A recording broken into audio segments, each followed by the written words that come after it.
My name is Noah, and in early April of 2018, I was struggling to draw a sober breath every single day, crippled by fear, anxiety, depression, and a ton of physical ailments, such as stomach ulcers. What I'm about to share with you is literally one of the things that saved my life, helped get me sober, helped keep me sober. My dad, Dr. Paul Thomas, who's here on YouTube, asked me if I would help him produce an interview series called The Addiction Summit, where he would go find the biggest and most well-known experts in their respective field of health, wellness, addiction, you name it. I said yes, even though I was still very much drinking and struggling with my addiction. When I was there producing these interviews for this summit, I got to hear these experts talk about hope, experience, and knowledge in their respective field. And something got my attention. I was a mess, but I heard something that gave me just enough hope to produce the next interview, to hang on, and to keep listening. I also happened to be one of the people interviewed in this summit. My dad asked me when I was 11 days sober if I wanted to share a little bit of my experience getting sober, and I said yes. It's really intense for me personally to watch that back. I've had a radical change physically, mentally, emotionally, and spiritually. And this summit was a jumping off point for me. I didn't know it at the time, but it really was. I am really, really excited to tell you that I am currently over 120 days sober. And this summit, the Addiction Summit, is going to be released starting this coming Monday. And the best news about this summit, guys, is it is for free. You can register, link below in the description, and watch the entire summit with all of these world experts for free. What you're about to see now is a promo video for the summit, going over a highlight reel, a little soundbite from every single speaker who you're going to see on the summit. I really, really hope you take the time to be a part of this. It's going to be life-changing for you. It was absolutely life-changing for me. I appreciate your time. I'm glad you're here, and I am so thankful to be sober. I want you to get free. I want you to have a chance to have what I am now experiencing, which is a life free of chaos and addiction. And I hope you enjoy the highlight reel.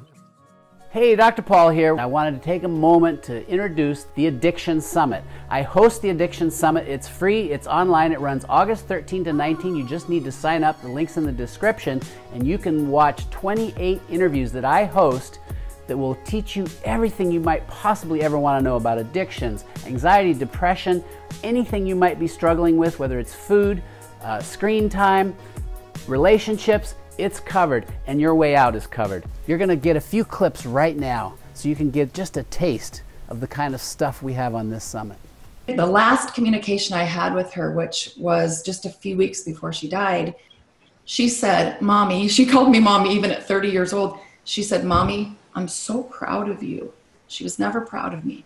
She was proud of me when I stood up and took my life back. And that's just such a gift that she left me with. When you have an infection, you want the doctor straight away because he's got the tools to save you.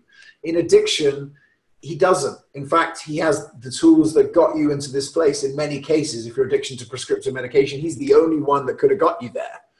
And just not being emotionally validated. A young child can take that to mean, okay, my feelings don't matter, therefore I don't matter. And then you don't know what's going on, you're just confused and it's overwhelming and you just want to numb out, and then that's reaching for whatever it is to numb the feeling. But I said, your house has to be that place where a kid comes home and goes, safe, I made it.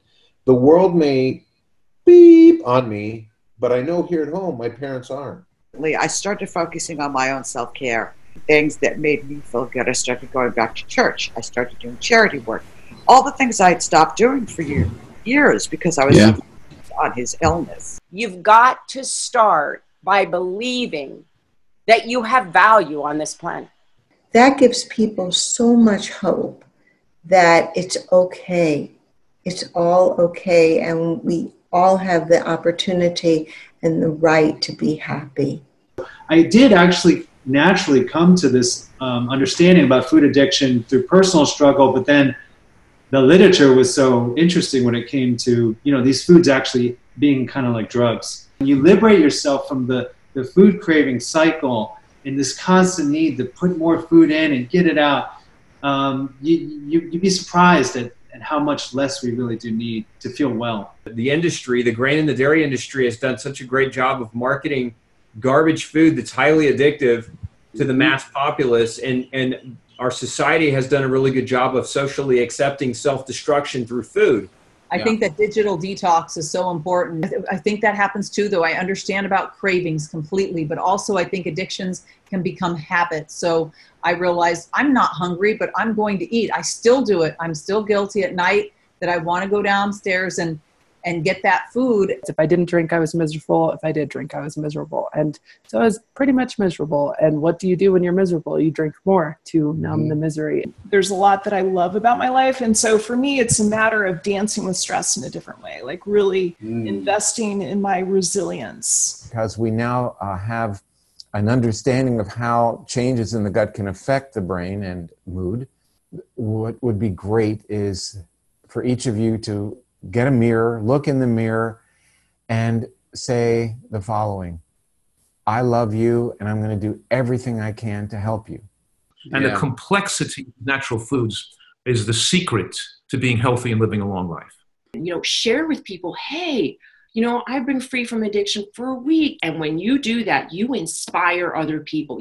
The very last one is, the concept is adult responsibility is non-negotiable. Be kind to yourself, show yourself grace. Give yourself the grace and realize that no matter where you're at, what you've done, you're worthy of that grace. You know, knowledge is one thing, but when we move knowledge into action, and then that action keeps repeating, it becomes a part of us. Right. So we just have to do that slowly. We just pick one little thing. This is about regaining me, becoming your own loving parent, guiding myself, not having my child or adolescent in charge of this organism. Because I'll tell you, when that happens, there is chaos.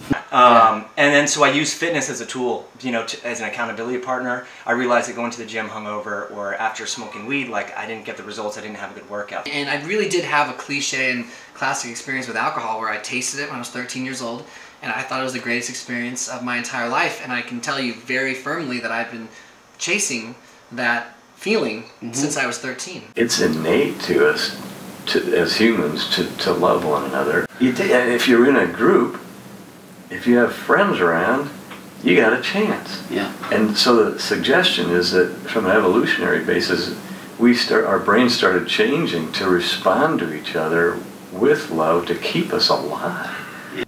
Drinking for me was bondage.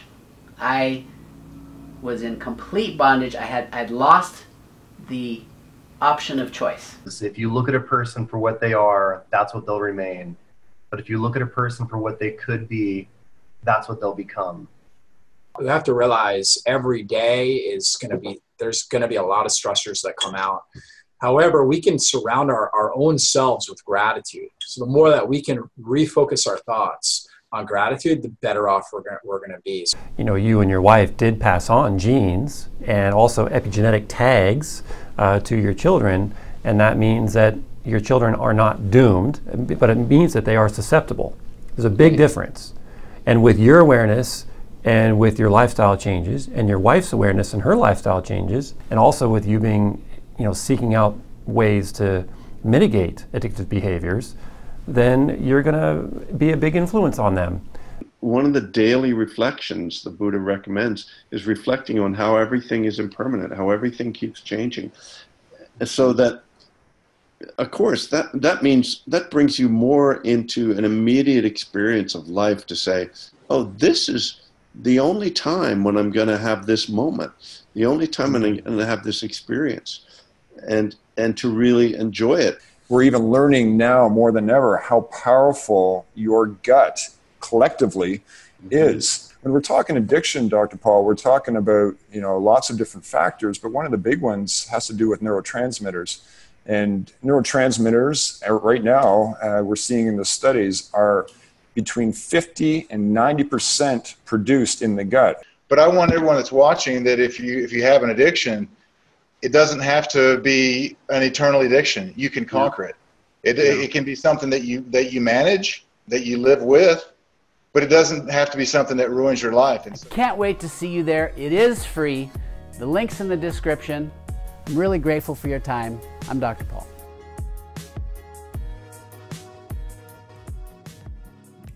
So I happen to be an alcoholic, but this summit covers everything when it comes to addiction. Behavioral addictions, screen addiction, relationship addiction, food addiction, opiate addiction, you name it.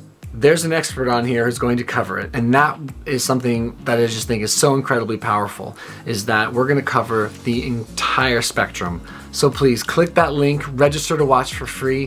Whether you personally struggle with addiction or you know someone else who does, you're gonna save someone's life, if not your own. Thank you.